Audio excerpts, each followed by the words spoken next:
Энэ бүхэн ноос бэлтгэлээс эхэлдэг. 6 дугаар сараас 8 дугаар сарын хооронд хэрэгсэн ноосыг үйлдвэрлэлд ашиглана. Ажилчид ноосыг нэр төрөл, өнгө, чанар, гадаад байдал, бохирдол зэргээр нь нийт 22 нэр төрлөөр ялгадаг. Ялгаж дуусахад чанарын шалгалт хийж, хийн тээврийн хоолоогоор ноос хадгалах агуулах болон угаах цех рүү шилжүүлнэ. Энэ хэсэгт угаагч уусмал болон механик ажиллагааны тусламжтайгаар ноосыг зунгаг, хаг, тоос шорооноос нь салгаж цэвэрлэх бөгөөд Герман улсад үйлдвэрлэсэн Flyscanner фирмийн барабан дараагаар угаах технологи бүхий 7 дамжлагтай бүрэн автомат угаах шугам ажиллаж байдаг. Ялгаж угааж цэвэрлсэн ноос дараагийн дамжлагад ороход бэлэн болжээ.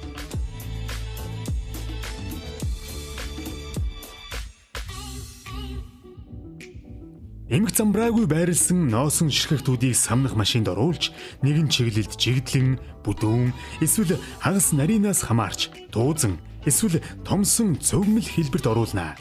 Ингээд чанарын шаардлага хангасан эермлийг хэрэглэгчийн хүссэн өнгөөр будаж зориулалтын хэлбэр хэмжээгээр ороосноор эерх үйлдвэрийн эцсийн бүтээгдэхүүн бий болно.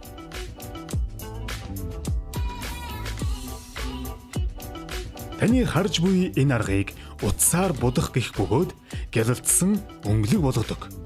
Харин задгаа будалтын арга нь илүү жигд буддаг давуу талтай. Эрдэнэт үйлдвэрийн хувьд энэ хоёр аргыг нэгэн зэрэг ашиглаж үйлдвэрлэлдээ 50% харьцаатай ашигладаг. Эдгээр дамжлагуудын эцэст эцсийн бүтээгдэхүүн болох хэвс үйлдвэрлэх дамжлага эхэлнэ. Хэвс үйлдвэрлэх дамжлага нь нэхэх болон гүйцэтгэх гэсэн хоёр дамжлагатай. Өнөөдрийн байдлаар 5 төрлийн машинаар 6 брендийн хэвс үйлдвэрлэж байна. Таны харж буй Axminster хэмээх нэхэх машин нь дан нэхэлттэй 3 хөндлөн утасны бүхэлгөөтэй бөгөөд нийт 27778 ширхэг утас хэрэглэж хэвс нэхдэг. Харин UCI TIG 3 нэхэх машин нь 2 төрлийн сүлжээсээр хэвс нэхдэг бөгөөд 28120 ширхэг утас ашигладаг. Хэвсийг нэхэж дууссаны дараа гүйцэтгэх дамжлага руу шилжүүлж түүхийн хэвсийг очиос цэвэрлэх зэрэг тогтоох шалгалтанд оруулна. Үүний дараа механик болон гар вандан дээр хэвсний технологийн алдаа гэмтлүүдийг нөхөн засаж түүхийн хэвсний чанарын зэргийг сайжруулна.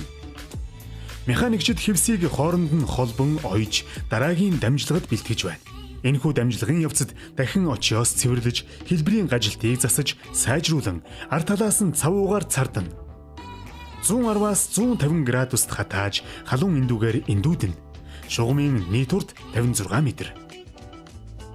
Ингээд хэвс нэг бүрийг огтулж, захлах, сэлбэрлэх дамжлага руу шилжихэд бэлэн болжээ. Хэвсийг огтолсны дараа хөндлөн болон шулуун чиглэлээр захлах ажиллагаа хийж, хэлбэртэй болон жижиг хэвсийг дугуй ширээнд захлана. Харин зарим загварын хэвсийг сэлбэрлэх дамжлагад оруулж, тусгай зориултын хайчаар хээ зураг дизайныг тодтгон тов ойлгож харуулдаг. Энэ бүхний эцэст зориултын ширээн дээр хэвсийг ард болон урд талаас нь шалгаж, хуйлж, боогоод, шошго, баркод нааж, баглах машинаар зориултын материалаар боож баглаад дэлгүүр рүү тээвэрлэхэд бэлэн болно. Ийхүү 40 жилийн ойтойгоо золох гэж буй Эрдэнэт хэвс таны гар дээр хүрэхэд бэлэн боллоо.